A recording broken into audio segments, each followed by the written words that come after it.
청취자분께서 보내주신 자료, 데살로니가전서 2장을 한번 깊이 파고 들어볼게요. 네, 좋습니다. 이게 단순히 오래된 종교 문서라기보다는 멀리 떨어져 있는 멘토가 자기가 정말 아끼는 사람들에게 보낸 아주 절절하고 열정적인 편지 같아요. 그랬죠. 자기가 없는 동안 막 온갖 나쁜 소문이 도는 걸 듣고 그거 다 사실이 아니야. 우리가 함께 만든 게 얼마나 진짜였는지 잊지 마. 이렇게 호소하는 것 같더라고요. 네, 그 위기감이 이 편지를 이해하는 아주 중요한 열쇠가 됩니다. 아, 위기감이요? 네.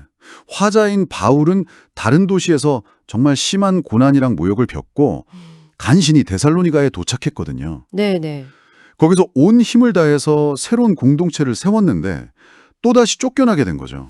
정말 안타까운 상황이네요. 그러니까 이 편지는 내가 여러분에게 했던 모든 말과 행동이 진심이었다는 자기 변호이자 동시에 그러니 여러분도 흔들리지 말고 굳건히 서달라는 간절한 부탁이기도 합니다. 그렇군요. 그래서 오늘은 이 편지를 통해서 한 3가지 정도 흥미로운 지점을 살펴볼까 해요. 네. 첫째는 온갖 비난 속에서 자기 동기를 어떻게 변호하는가. 아, 동기? 둘째는 리더의 사랑을 왜 하필 어머니와 아버지라는 좀 파격적인 이미지로 설명하는가.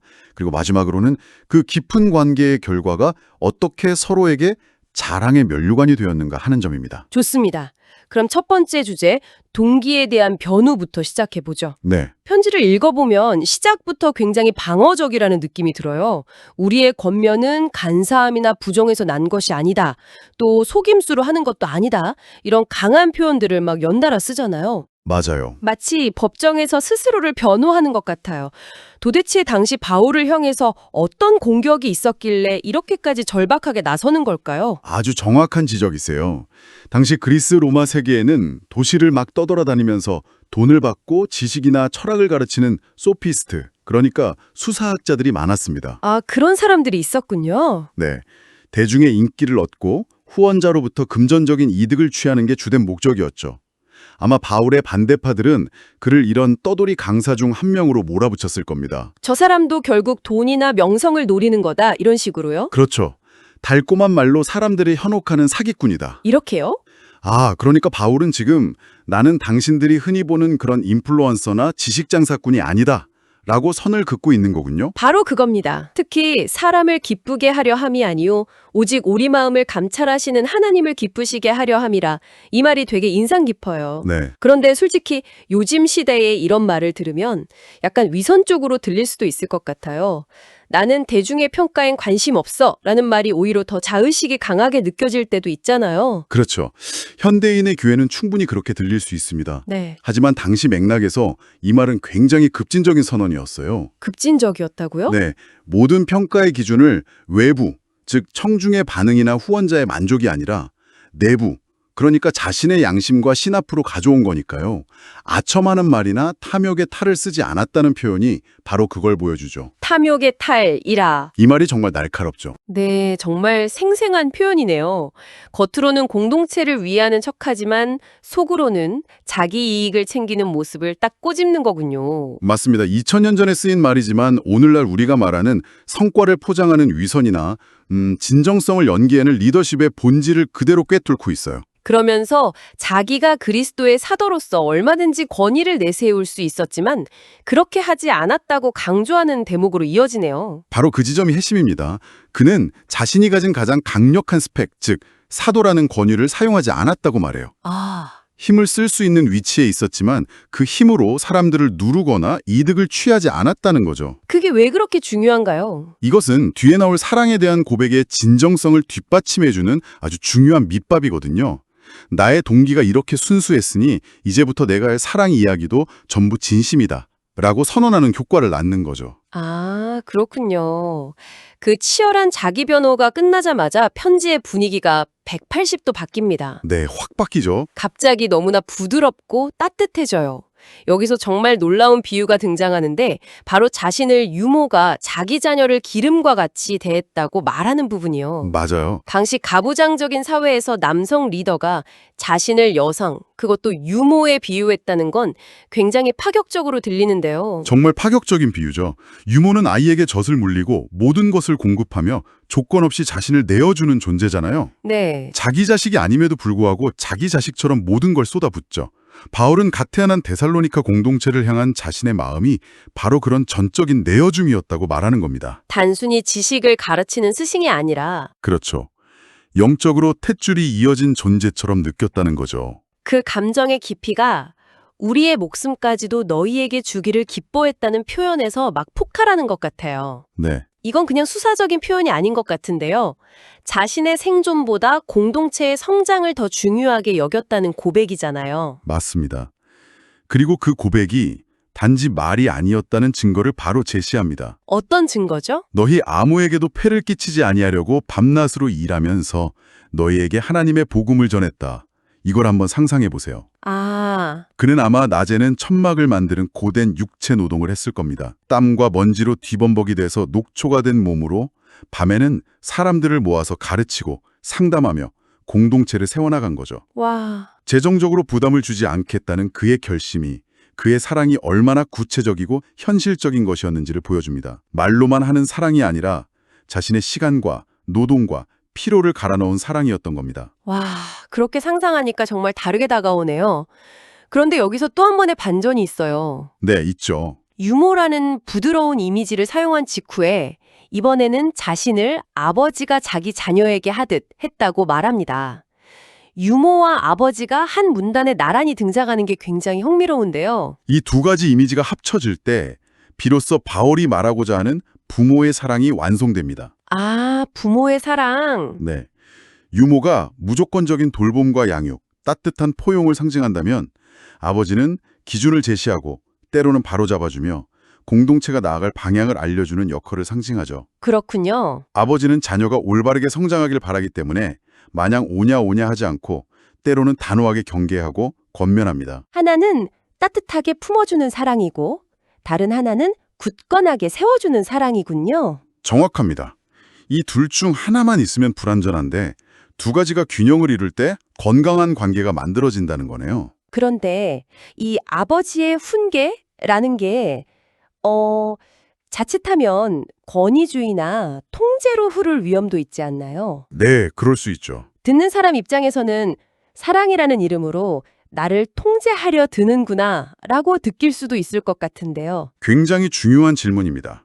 그 경계선이 정말 아슬아슬하죠. 그렇죠. 바울은 그 아버지의 훈계가 가진 목적을 12절에서 명확하게 밝힙니다. 이는 너희를 부르사 자기 나라와 영광에 이르게 하시는 하나님께 합당하게 행하게 하려 함이라. 아, 즉 그의 권면과 경계는 자신의 권위를 세우거나 사람들을 자기 마음대로 조종하기 위함이 아니었어요. 그게 아니면 뭐였죠? 오직 그들 자신이 더 높은 목표, 더 나은 삶을 향해 나아가도록 돕기 위한 것이었다는 거죠. 아, 목적의 차이가 사랑과 통제를 가르는 기준이 될 수 있겠군요. 맞습니다. 목적이 리더 자신에게 있는 게 아니라 공동체의 성장 그 자체에 있었던 겁니다.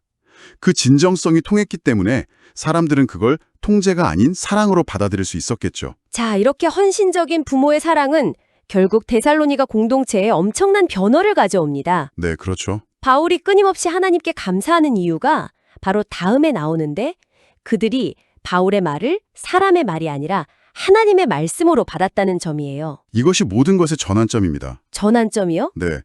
만약 그들이 바울의 말을 그저 한 인간의 훌륭한 가르침이나 감동적인 연설 정도로 여겼다면 그 영향력은 제한적이었을 거예요. 말씀은 단순한 정보가 아니라 그들 안에서 살아 움직이는 힘, 즉 역사하는 능력이 된 겁니다. 바울 입장에서는 정말 감격스러운 순간이었겠네요. 그렇죠. 자신의 모든 피와 땀이 마침내 열매를 맺는 순간이었을 겁니다. 그런데 그 감격스러운 결과가 꼭 행복한 결말로만 이어진 건 아니네요. 맞아요.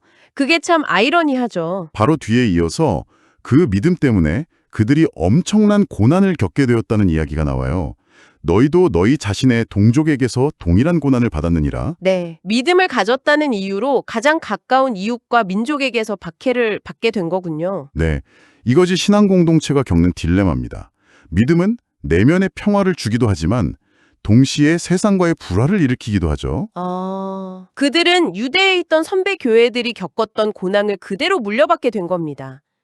여기서 바울은 그 박해 세력에 대해 굉장히 격한 어조로 비판합니다. 네, 어조가 굉장히 강해지더라고요. 그들이 예수와 선지자들을 죽였고 복음이 다른 민족에게 전해지는 것을 막고 있다고 강하게 말하죠. 이 대목은 당시 신생 공동체가 겪어야 했던 사회적 압박과 갈등이 얼마나 현실적이고 치열했는지를 생생하게 보여줍니다. 믿음의 결과가 기쁨인 동시에 고난이라는 점이 참 역설적이면서도 현실적으로 다가옵니다. 그렇죠. 이 격정적인 비판이 끝나고 편지의 마지막 부분은 다시 그들을 향한 애끓는 그리움으로 가득 차요. 네, 감정이 다시 한번 고조되죠. 우리가 잠시 너희를 떠난 것은 얼굴이요 마음은 아니니 너희 얼굴 보기를 열정으로 더욱 힘썼노라. 이 문장에는 정말 보고 싶어하는 마음이 뚝뚝 묻어나는 것 같아요. 열정으로 더욱 힘썼다 하는 표현이 그의 간절함을 보여주죠. 그는 한두 번이 아니라 여러 번 그들에게 가려고 시도했습니다. 네. 하지만 18절을 보면 사탄이 우리를 막았다고 말해요. 그게 구체적으로 뭘까요? 여기서 사탄이 구체적으로 무엇을 의미하는지는 알 수 없어요. 질병일 수도 있고 정치적 방해일 수도 있겠죠. 중요한 것은 그가 얼마나 필사적으로 그들을 다시 만나고 싶어 했는지, 그리고 그 길이 막혔을 때 얼마나 깊은 좌절감을 느꼈는지를 엿볼 수 있다는 점입니다. 그토록 가고 싶었지만 갈 수 없는 상황. 그 안타까움이 이 편지의 마지막 감정을 최고조로 끌어올리는 것 같습니다. 네, 맞습니다. 그리고 마침내 이렇게 묻죠. 우리의 소망이나 기쁨이나 자랑의 면류관이 무엇이냐? 바로 너희가 아니냐? 이 면류관이라는 비유가 정말 감동적이죠. 네, 이게 어떤 의미인가요? 고대 올림픽 경기에서 승리한 선수가 머리에 쓰는 월계관이 바로 저 면류관입니다. 아, 월계관. 인생이라는 기나긴 경주를 마치고 시상대에 섰을 때 내가 받을 최고의 상, 내 인생 최고의 업적이 무엇일까 하고 묻는 거죠. 네. 바울의 대답은 놀랍습니다. 그가 세운 교회의 크기나 그가 모은 헌금의 액수나 세상이 주는 명예가 아니었어요. 바로 사람들. 데살로니가 교인들 그 자체였군요. 네, 그가 사랑으로 돌봤던 사람들이 잘 서 있는 모습, 그 자체가 자신의 가장 큰 성공이자 보상이라고 말하는 거네요. 바로 그거죠. 이건 정말 리더십에 대한 근본적인 질문을 던지는 것 같아요. 성공의 기준을 어디에 둘 것인가 하는. 맞습니다. 그래서 너희는 우리의 영광이요 기쁨이니라 라는 마지막 선언으로 이 장이 마무리됩니다. 이건 리더와 공동체의 관계가 도달할 수 있는 최상의 경지를 보여주는 말이에요. 최상의 경지라? 네, 물리적으로는 만날 수 없고 서로 고난 속에 있었지만 영적으로는 서로가 서로에게 가장 큰 자랑이자 기쁨이 되어주는 관계. 그 어떤 것도 끊을 수 없는 깊은 유대감을 보여주는 강력한 증거입니다. 자, 그렇다면 이 모든 이야기가 오늘 우리에게 무엇을 말해줄까요? 네, 오늘 우리는 데살로니가 전서 2장이라는 2000년 전 편지를 통해 한 리더가 보여준 사랑의 다채로운 모습을 따라가 봤습니다. 네, 정말 다채로웠죠. 그것은 세상의 인정을 초월한 순수한 동기에서 시작해서 모든 것을 내어주는 유모의 돌봄과 흔들리지 않게 붙잡아주는 아버지의 훈계로 구체화되었죠. 네, 그리고 그 사랑은 고난 속에서도 서로에게 가장 큰 영광과 기쁨이 되는 깊은 관계를 만들어냈습니다. 이 편지는 수많은 사람과 얕고 넓게 연결되는 시대를 사는 우리에게 아주 중요한 질문을 던집니다. 효율성과 좋아요 수가 관계의 척도가 되기 쉬운 세상이죠. 그렇죠.